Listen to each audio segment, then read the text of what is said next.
The side of the pond, should we? Because Donald Trump has hit back at prosecutors just hours before his court appearance on charges of trying to overturn the results of the 2020 election. Yes, the former president said the indictment was unprecedented and showed the corruption of the Biden presidency. Well, it's the third time in 4 months he's been charged, and as we understand it, probably not the last, as he campaigns to regain the presidency. Meanwhile, his son, his eldest, Donald Jr., spoke to Nigel Farage last night, and he questions the timing of the indictment. You know, I don't believe any of this has anything to do with January 6th. If it did, and if January 6th was everything that they said, why, Nigel, did they wait 2.5 years to charge him? I mean, the people that were there that did those, they were charged that day. Well, let's talk to Jan Halper-Hayes, who's a US political analyst, and he's here in the studio. Good to see you, as always. Good to see you. Good to see you. There's so many people putting this down as a political conspiracy theory, but actually there are real questions to be answered here. There are? Yeah, of course there are. Of course there are. What he's being accused of, but what part do you think is to answer that the 2020 election is going to be litigated because of this? They've made a huge, huge mistake with this one, because even though we thought what was going to happen was they were going to go after him for treason or sedition, but they did criminally charge him, but they didn't go to that extreme. As a result, he has due process, so he can subpoena people and bring things in. Now, let me say something about this 2020 election, is that Biden is the legitimate president, but he's the legitimate president of what is now the bankrupt U.S. corporation. And that was a treaty in 1871.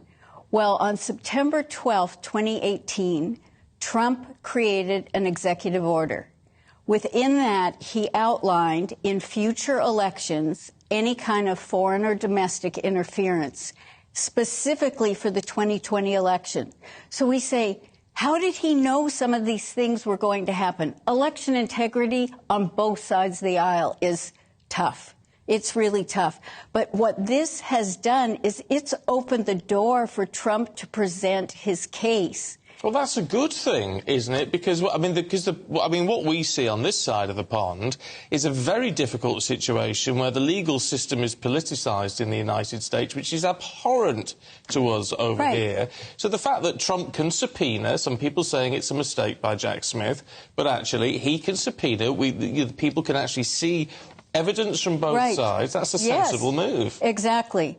And it's a great mistake by Jack Smith that he's done that. Absolutely great. See, the thing is, think about Edward Snowden and all the information he had. Think about the fact that our military, our Department of Defense Space Force, if you think that they don't have the actual real results from the election, then you're fooling yourself. Yeah, but what we do know with this is we're told that there are plenty of notes from people, including Vice President Pence, that there are some recordings of Donald Trump acknowledging that actually what he said in public was nonsense. That some of these states, whether he claimed he was out saying look, Detroit, it's corrupt, it's all corrupt, the results are corrupt. And that when in reality he knew it wasn't. That's illegal.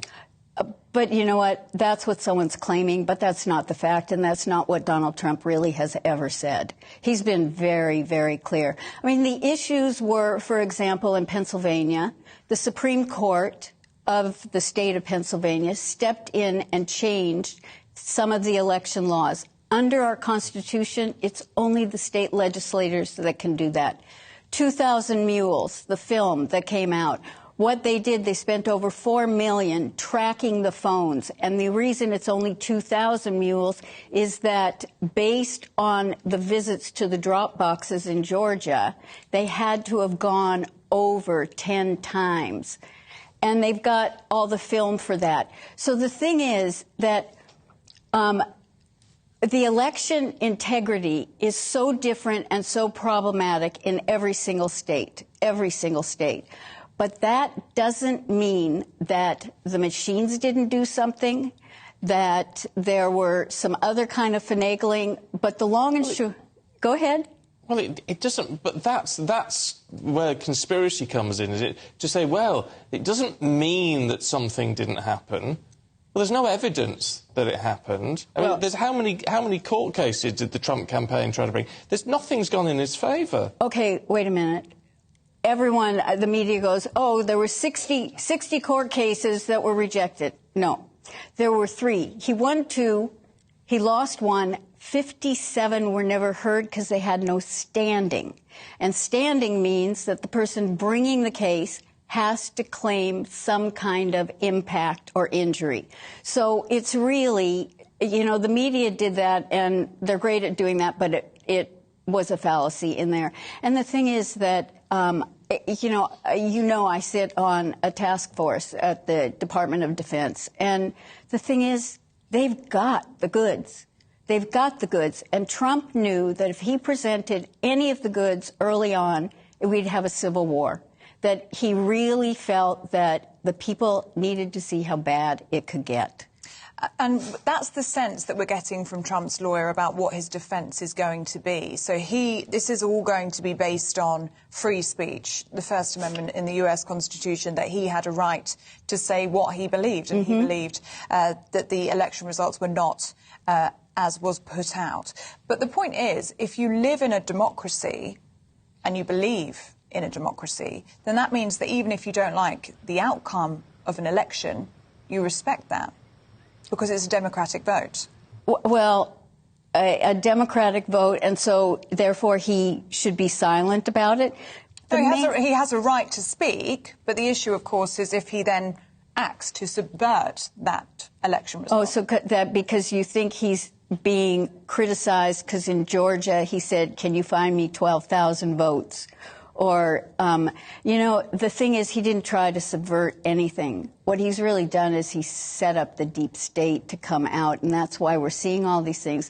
I mean, it was revealed with whistleblowers and Hunter Biden's ex-best friend that in 2015, the head of Burisma gave Joe and Hunter Biden $10 million bribe. In 2018, Joe is on TV publicly saying that he threatened that unless they got the prosecutor fired, that he wasn't going to let them have their $1 billion in support. In 2019, Trump calls Zelensky to find out about what went on to get the prosecutor fired, and he gets impeached. I mean, we've lived with it for a long time. We're almost out of time. I just want to pick you up on one thing. You said earlier on, you know, Donald Trump has been very clear on this. Is he a man that you believe? I mean, look, he's about as believable as a chocolate teapot, isn't he? Look, I know that... Oh, thank God you got the negativity in at the end and not the beginning. I can always count on you for that. Always. But it's a legitimate point to say that Donald Trump is a man who always speaks the truth. That can't be the case. I mean, it's hardly the case of any leader, to be fair, but, I mean, definitely not Donald Trump. Well, I don't know if I said everything or always, because I do call him the embellisher-in-chief, because he's a marketer. But in terms of telling us things, optics, you better believe that he's very much a straight shooter in terms of actions that he's going to take or what he thinks needs to be done. You know, they made fun of him because they assumed he broke protocol and walked in front of the Queen.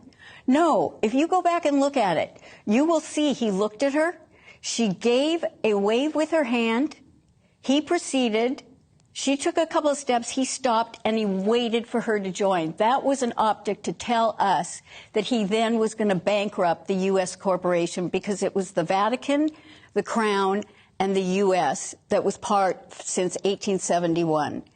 And we were giving you our tax dollars. We were paying back. You know, forget this Tea Party and without taxation, without representation.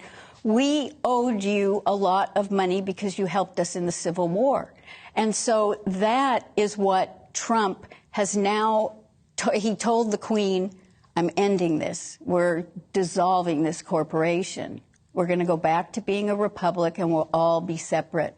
The Pope wasn't happy. You should find the picture of him visiting the Pope. It took 650 planes to remove our gold from the Vatican Bank. I'm not very happy about it, Jan, to be perfectly honest. We could do with your money at the minute. Keep it flowing, I say. Jan Halper-Hayes, really good to see you. Thank you very much.